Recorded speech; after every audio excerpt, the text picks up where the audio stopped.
Assalamualaikum warahmatullahi wabarakatuh. Apa kabar sobat sekalian, jumpa lagi di channel Delgo. Kali ini kita akan membahas info kesehatan, yaitu hati-hati susu kental manis bisa picu stunting ya. Jadi susu kental manis atau SKM ini adalah pengganti ASI ya, lebih murah dan memiliki rasa manis yang tentu saja disukai oleh anak. Tetapi ya ada juga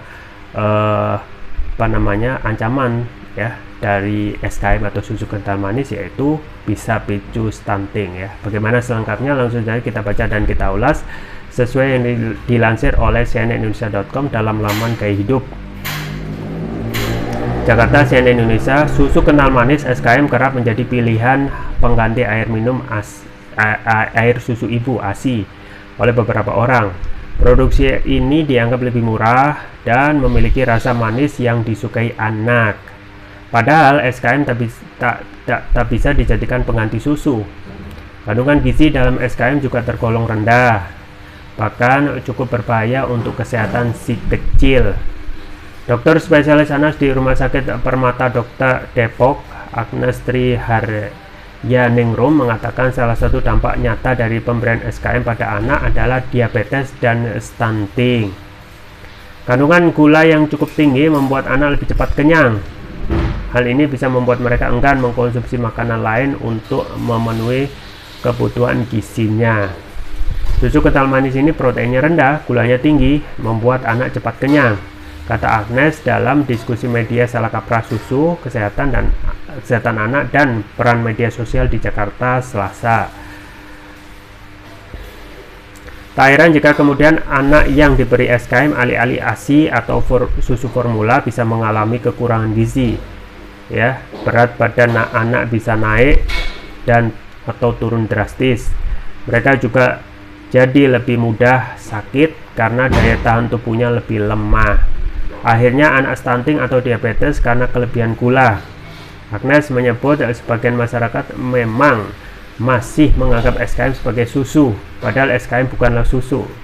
Selain itu, kandungan gula dalam SKM juga sangat tinggi, sedangkan nutrisi dan proteinnya justru rendah. Pemberian SKM sebagai pengganti susu dinilai terjadi karena kurangnya literasi yang diterima orang tua terkait kebutuhan gizi anak.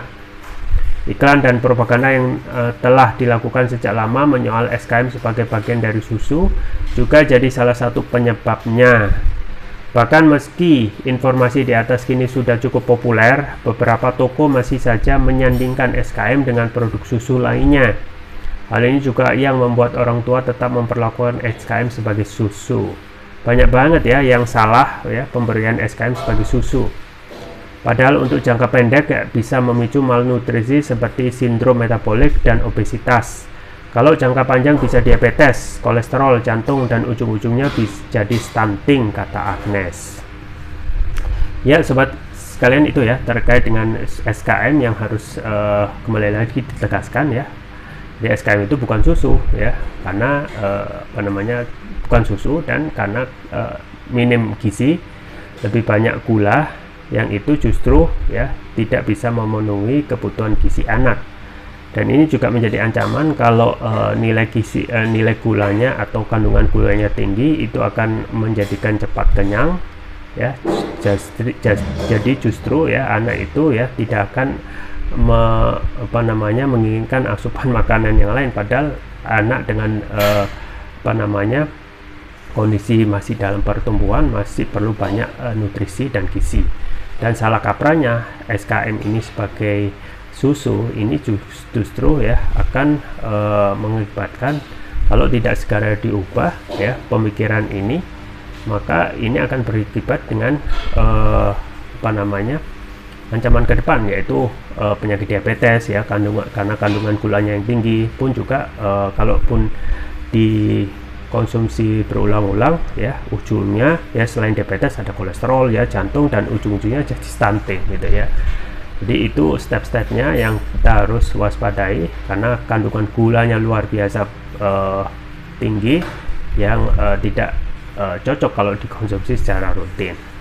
Ya, itu ya sobat sekalian terkait dengan konsumsi susu kental manis yang harus kita waspadai agar khususnya untuk anak kecil yang lebih proporsional dengan memberikan nilai gizi yang tepat ya, yaitu susu murni ya, dan nilai dan makanan yang bergizi lainnya.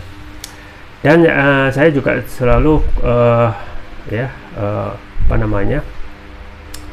merekomendasikan ya untuk selalu menjaga ya kondisi tubuh agar tetap sehat, agar tidak cepat sakit ya, termasuk juga dewasa dan juga anak-anak dengan konsumsi rutin propolis ya untuk meningkatkan imunitas tubuh. Propolis itu adalah produk turunan lebah selain madu yang manfaatnya juga luar biasa, dan propolis yang saya rekomendasikan adalah Turkish Propolis Rupiah. Ini adalah produk premium karena sudah memakai nanoteknologi. Manfaatnya banyak, diantaranya dapat mengatasi penyakit non medis ya, kolesterol, asam urat, diabetes, stroke, luka ringan ya, tumor, mah, kanker ya, ginjal, jantung, sinusitis, paru-paru, dan lain sebagainya ya. Jadi banyak sekali ya manfaatnya. Kemudian untuk varian selanjutnya yang juga saya rekomendasikan adalah Turkish Propolis Rupiah Brain. Sesuai namanya, brain ya, manfaatnya memberikan nutrisi pada otak, meningkatkan konsentrasi, membantu pemulihan stroke ya, membantu proses pertumbuhan pada anak remaja, meningkatkan stamina, mengatasi gangguan migrain, mengatasi gangguan vertigo, sakit kepala, kepala pening ya, meningkatkan kecerdasan pada anak remaja sekaligus memudahkan mereka menghafal pelajaran dan menutrisi otak orang dewasa yang suka lupa atau pikun ya. Ini sudah mendapatkan sertifikat halal dari MUI, sertifikat dari BPOM, dan sertifikat dari INIA, International Nano Entrepreneur Association ya.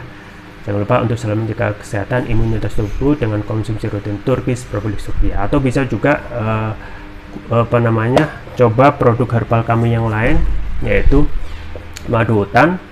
Ini adalah bukan madu biasa karena berasal dari nektar ya di hutan, variannya banyak, ada nektar Jambi, Flores, Kalimantan ya, dan lain sebagainya, semuanya ya, propolis dan juga madu hutan. Link pembelian ada di deskripsi, atau bisa kunjungi toko lain kami di Elko, di Tokopedia atau Shopee. Itu saja yang bisa saya sampaikan, semoga bermanfaat. Jangan lupa like, share, dan subscribe. Sampai jumpa lagi. Wassalamualaikum warahmatullahi wabarakatuh.